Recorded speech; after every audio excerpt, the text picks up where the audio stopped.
Humingi naman tayo ng opinyong legal kaugnay pa rin sa resulta ng investigasyon ng PNP Board of Inquiry sa enkwentro sa Mama Sapano. Nasa linya ng telepono si Attorney Antonio Lavinia, Dean ng Ateneo School of Government. Magandang umaga po, Attorney Lavinia. Magandang umaga, Javi. Yes, Tony, ano sa tingin ninyo ang mga bahagi ng report na talagang nagbigay linaw sa insidente sa Mama Sapano? Naging malinaw yung sequence of events. Yun ang malinaw. Naging malinaw kung ano ang mga papel ginampanan ng Pangulo ni resigned PNP Chief Alan Purisima at ni General Navenia. Naging malinaw yon. Sa tingin ko, in terms of the fact, naging malinaw na parang suicide mission ito, yung maraming kakulangan sa pag-implement. No? I mean, mula sa general directives ng Pangulo, isa sa mga sinabi ng report na hindi sila binigyan ng guidance tungkol sa anong relasyon nitong operation sa peace process. Halimbawa,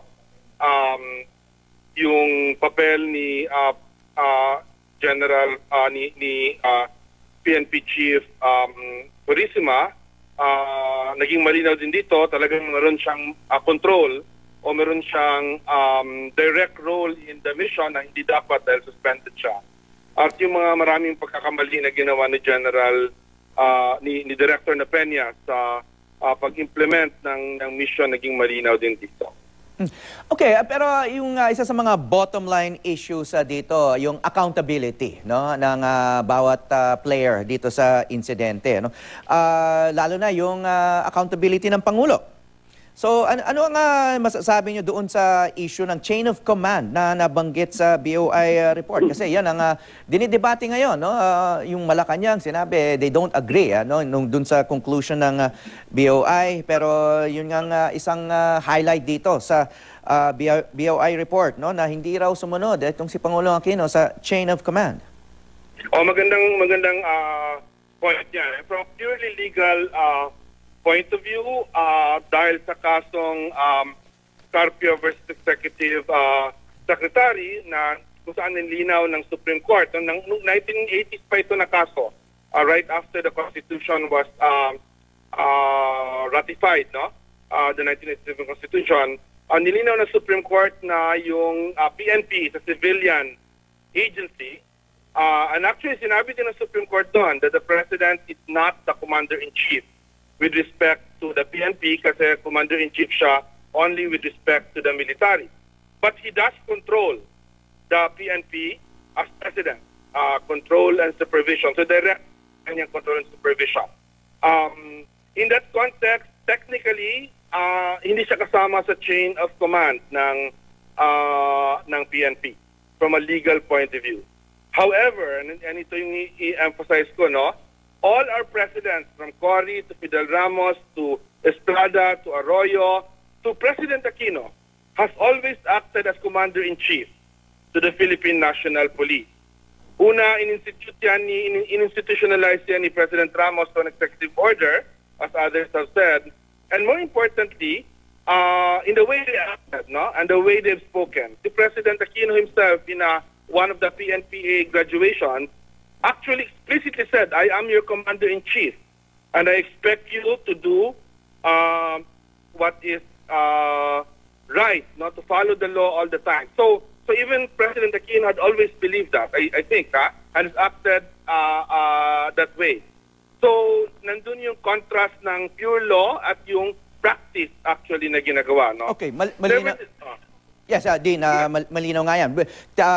Kung baga, sinasabi nyo, yung argument ng Malacanang, well, they're splitting technical hairs here. Parang nagiging legalistic sila. Pero in practice, in fact, sabi mo nga, even the President has referred to himself as a Commander-in-Chief even of the Philippine National Police.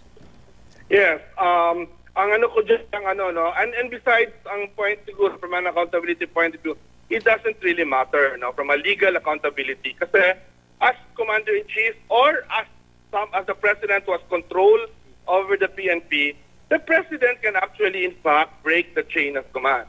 Diba? Ibig sabihin, the President, any President, and others have done that. I mean, some more than others. No? I mean, natatawag sila directly to the subordinates, no? By passing 3 or 4 or 5 levels, di ba?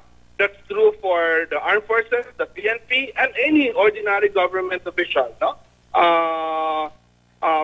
That's bad governance, I think, as a rule, unless it's an emergency, unless may special circumstances, but di ba kasi walang complete staff work pag mangyari yan, and these things like tumasap ano happen pag hindi thorough yung discussion among all the different levels of government. So, para sa akin, ano yan the real accountability here is not that the President broke the chain of command. For me, yung real accountability dito, kung bakit binigyan ng operational role si director, si PNP chief, Alan Purisima.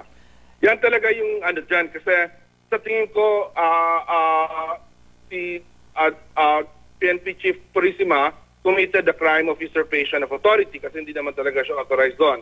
And the question is, did the President, di ba, play a necessary role, in that case accomplish siya, or did the President actually directed him to do that, in which case parang conspiracy yun, di ba?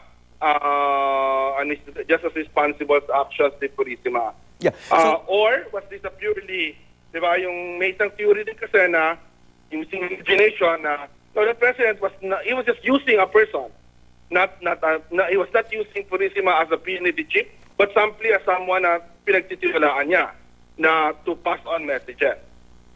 Yes. Pero that's really bad governance yun, for sure. yes. So, Dean Lavinia, sinasabi nyo, talaga namang may discretion ang Pangulo, no?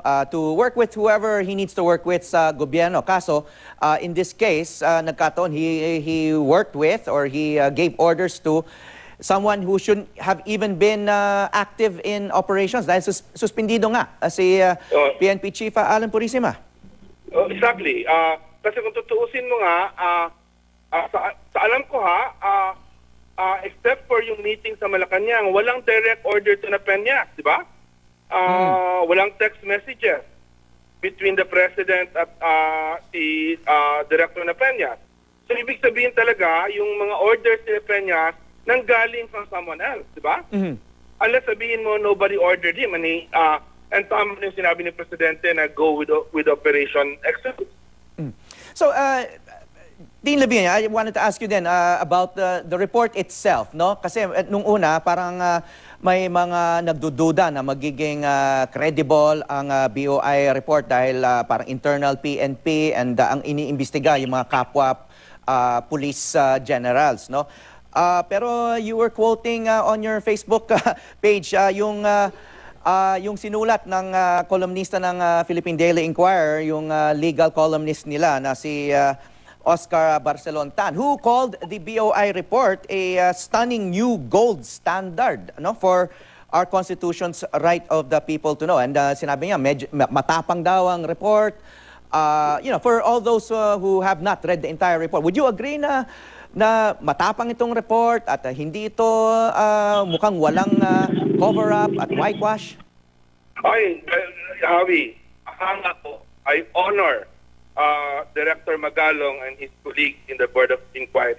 Napaka-courageous nila, napaka-wise nila, napaka-compassionate nila. Sila nagsabi, isipin mo, the report starts saying 67 Filipinos died, di ba?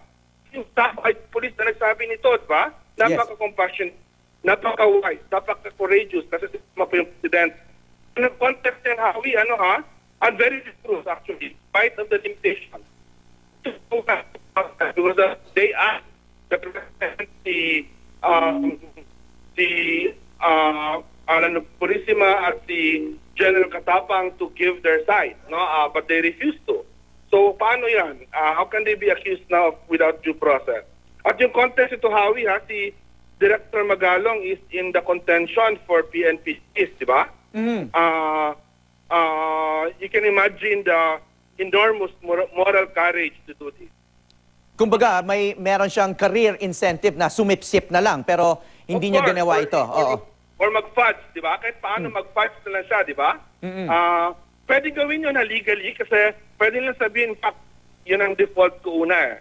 Ang default ko talaga una dyan, if they ask me, aliba, sa early lawyer, lawyer lang, anong choices nila? Isa sa choice nila na defense is to touch the President. because, di ba, subordinate sila ng presidente. So that would have been an option for them kung duwag sila o playing safe. Okay.